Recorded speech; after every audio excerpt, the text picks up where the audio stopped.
మహాగణాధిపతయే నమః. ఓం గురుభ్యో నమః. ఓం శ్రీమాత్రే నమః.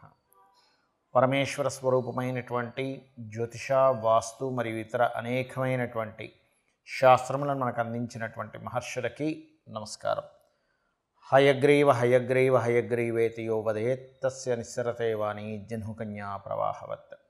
అరుణాం కరుణాతరంగితాక్షీం ధృతపాశాంకుశపుష్పబాణచాపాం అనిమాదిభిరావృతాం మయూకైః అహమిత్యేవ విభావయే భవానీం. శ్రీమాత్రే నమః. ఓం పితృదేవతాభ్యో నమః.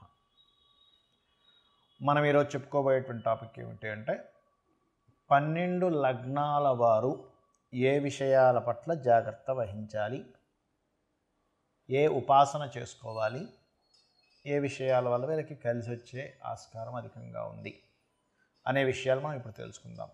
ఒకవేళ లగ్నం తెలియలేదు మీకు, రాశి చూసుకోవచ్చు. అంటే మేషరాశి, మాది మేషరాశిలో అశ్విని, భరణి, కృత్తిక, ఒకటో పాదం కూడా ఇదే వర్తిస్తుంది అంటే ఇదే వర్తిస్తుంది. అయితే ఫస్ట్ ప్రిఫరెన్స్ లగ్నానికి ఇవ్వండి, సెకండ్ ప్రిఫరెన్స్ రాశికి ఇవ్వండి లగ్నం తెలియని పక్షంలో. బికాజ్ ఆఫ్ మనిషి యొక్క మనస్సు కాబట్టి సెకండ్ ప్రిఫరెన్స్ దానికి ఇవ్వచ్చు, అందులో ఎటువంటి దోషం లేదు. అయితే దీనికి సంబంధించినటువంటిది ఇది మీరు పలానా లగ్నంలో లేదా రాశిలో పుట్టినందుకు ఇవి చెప్తున్నా. బట్ మీ పర్సనల్ చార్ట్ బట్టి కొన్ని కండిషన్స్ ఉంటాయి, అది నేను మీకు వీడియో ఆఖరిలో చెప్తాను. వీడియో ఆఖరి వరకు చూసినట్లయితే మీకు పరిపూర్ణంగా తెలుస్తుంది. ఇప్పుడు ఒక్కొక్క లగ్నం గురించి మనం తెలుసుకుందాం.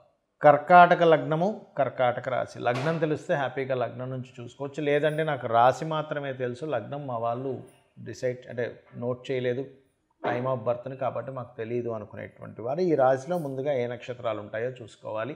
అందులో పునర్వసు 4వ పాదము, పుష్యమి నక్షత్రము మరియు ఆశ్లేష నక్షత్రం ఉంటుంది. పునర్వసు వారు నిద్రలేస్తూనే మీరు దత్తుని యొక్క నామస్మరణతో జయ గురుదత్త, శ్రీ గురుదత్త అనే నామస్మరణతో నిద్రలేస్తూ ఒక 10 నిమిషాలు మెడిటేషన్ చేసుకొని మీ పనులు ప్రారంభించండి.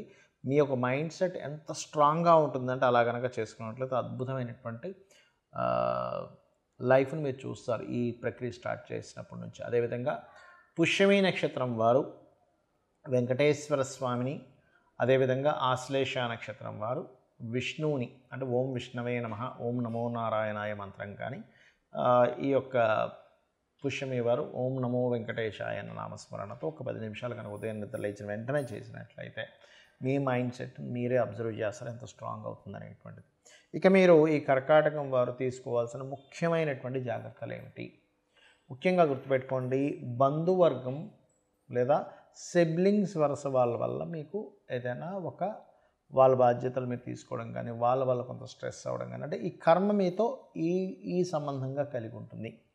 అదేవిధంగా జీవిత భాగస్వామి అండ్ సిబ్లింగ్ వరుస వాళ్ళు, ఇక్కడ మీ యొక్క కర్మ వీటిలో కనెక్ట్ అయి ఉంటుంది. ఇది బాగా అర్థం చేసుకోండి. అలాగే మరొకటి ఏంటంటే ఇంకా చూసుకున్నట్లయితే మీరు పొరపాటును కూడా మీ యొక్క ప్రాపర్టీ రిలేటెడ్ సంబంధించిన విషయంలో ఏదైనా చిన్నపాటి మిస్టేక్ చేశారంటే కర్కాటకంలో జన్మించి, కర్కాటక లగ్నం ఆ రాశిలో జన్మించి, అదే మీ లైఫ్లో ఒక బ్యాడ్ దీనిలోకి తీసుకెళ్తుంది. గుర్తుపెట్టుకోండి. అంటే ఏమిటి, ఎలాంటి తప్పులండి? ఇల్లు నిర్మాణం చేసుకునేటప్పుడు వాస్తుపరంగా అనుకోండి, లేదా ఏదైనా ఒక ఆస్తి సంబంధించిన విషయాలు వచ్చినప్పుడు కొంచెం మనం ఒక్కోసారి రాసిపడి ఏదో చిన్న తప్పులు చేస్తున్నాం అటువంటివి చేసినప్పుడు, ఎందుకంటే పర్టికులర్గా అవి క్లియర్ చేసుకోవడానికి మీరు పుట్టారు కర్కాటక లగ్నంలో. అది క్లియర్ చేసుకోవడం కాకుండా దాంట్లో ఇంకేదైనా మిస్టేక్ చేశారా, మళ్ళీ అది ఆ కర్మ వెంటాడుతూ ఉంటుంది. అది రోగరూపేనో లేకపోతే ఇంకొక రూపేనో వస్తూ ఉంటుంది. గుర్తుపెట్టుకోండి. కాబట్టి ఈ యొక్క అంశాల్లో చాలా జాగ్రత్తగా ఉంటూ, ప్రధానంగా మీకు మెడికల్ లైన్స్ సంబంధంగా మీకు మంచి ధనయోగాలు ఏర్పడుతూ ఉంటాయి. క్రియేటివ్ లైన్స్ మూలంగా ఏదైనా ధనయోగాలు మీకు వస్తున్నట్లయితే దానిలో ఎట్టి పరిస్థితుల్లో మీరు వదులుకోకండి. ఓకే. అలాగే మరొక విషయం ఏంటంటే, ఇక్కడ మీకు పాస్ట్ లైఫ్ గురువుతో ఉన్నటువంటి కొన్ని కర్మలు మీకు కనెక్ట్ అవ్వడం వల్ల మీకు తెలియకుండానే కొంత దేవతా సంబంధించినటువంటిది, గురు సంబంధించిన అనుగ్రహం మీకు అనుకోకుండా కలుగుతుంది ఈ కర్కాటకంలో జన్మించినటువంటి వారికి. అంటే మీరు దాని గురించి ఏ ప్రయత్నము చెయ్యరు, కానీ గురువు అనుగ్రహం పూర్వజన్మ కర్మలో ఉంది కాబట్టి మీకు రావడం జరుగుతుంది. అది దత్తుడి రూపంలో రావచ్చు, మనకి అసలు ఎక్స్పెక్ట్ చేయనటువంటి విషయాల్లో అది రావచ్చు.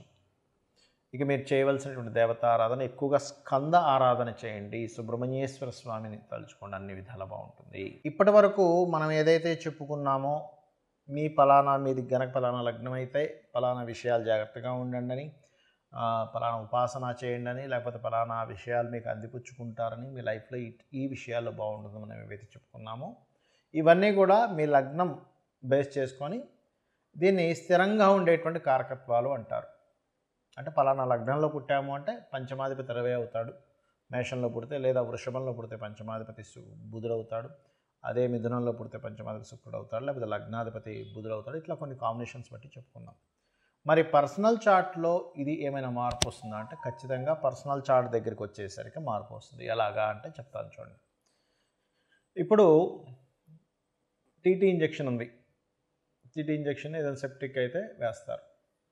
ఇప్పుడు ఆ ఇంజెక్షన్ అందరికీ పడదు. కొంతమందికి టెస్ట్ చేస్తారు, మీరు కొంతసేపు కూర్చోండి. ఎందుకండి అది అందరికీ వాడడానికే కదా అంటే కొంతమందికి స్పెసిఫిక్గా కొన్ని పడవు. కొన్ని ఫుడ్స్ కావచ్చు, కొన్ని మెడిసిన్స్ కావచ్చు, కొన్ని వాతావరణాలు కావచ్చు, కొంత నీరు కూడా. ఒక్కోసారి చూడండి, నేను వేరే దగ్గరికి వెళ్ళానండి, అక్కడ వాటర్ నాకు పడలేదండి అంటాం, అక్కడ గాలి నాకు పడలేదండి అంటాం, ఆ ఫుడ్ నాకు పడలేదండి అంటాం. ఎందుకంటామండి? మరి మిగతా 100 మంది బాగానే ఉన్నారుగా, నీకు ఒక్కడికి ఎందుకు ఇలా అయిందంటే బికాజ్ ఆఫ్ ఎవరి శరీరతత్వాన్ని బట్టి వారికి ఎలా అయితే కొన్ని విషయాలు బాగా పడతాయి, కొంతమందికి బాగా పడవు. అదేవిధంగా సబ్జెక్ట్స్ కూడా చూడండి, 40 మంది పిల్లల్ని కూర్చోబెట్టి టీచర్ చెప్తే అందులో ఒకరికి అద్భుతంగా అర్థమవుతుంది, కొంతమందికి అసలు సబ్జెక్ట్ అర్థం కాదు. ఎందుకు?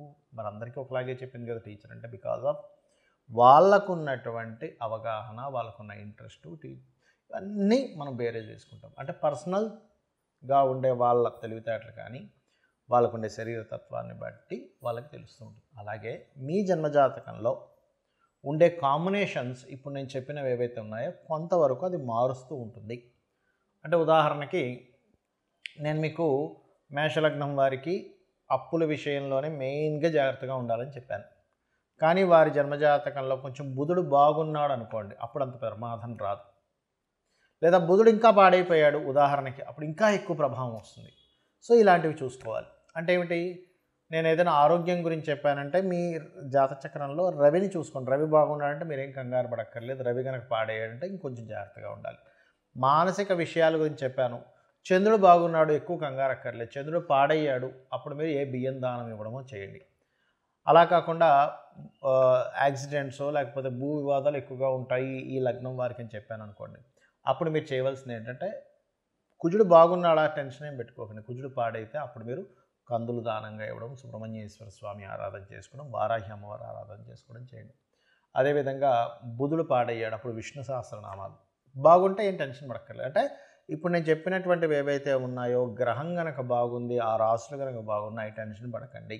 ఆ రాసులు బాగోలేవండి, ఆ గ్రహం పాడైంది, మరింత ఎక్కువ జాగ్రత్త తీసుకోండి అని నేను మీకు ఒక క్లారిటీ ఇస్తున్నాను. అదేవిధంగా గురువు అయితే శనగలు దానంగా ఇవ్వడం, గురువులు అంటే ఏదైనా బంగారానికి సంబంధించినటువంటి టీచింగ్ లైన్ సంబంధించిన విషయాల్లో కొంత జాగ్రత్తగా ఉండాలి. శుక్రుడైతే వివాహ సంబంధించిన విషయాల్లోని, శని భగవానుడైతే మీరు చేసే జాబ్ రిలేటెడ్ సంబంధించిన విషయాల్లోని, హెల్త్ విషయాల్లోని, రాహు అయితే విదేశాలకు వెళ్ళి అక్కడ ఉండేటువంటి విషయాల్లోని, కేతు అయితే కొంత ఆధ్యాత్మికత లేదా కొంత వైరాగ్య సంబంధించిన కొంతమందికి వస్తుంటుంది. అది పర్టికులర్గా ఏంటంటే కొన్నిసార్లు అయ్యో ఇటువంటి వైరాగ్యం ఈ సమయంలో రావడం ఏమిటి అనుకుంటూ ఉంటాం. ఏది మన మహాభారతంలో ఆ యొక్క యుద్ధం జరిగే సమయంలో అర్జునుడికి వచ్చినట్టు, అంటే ధర్మాన్ని వీడి ఒక రకమైన వైరాగ్యం.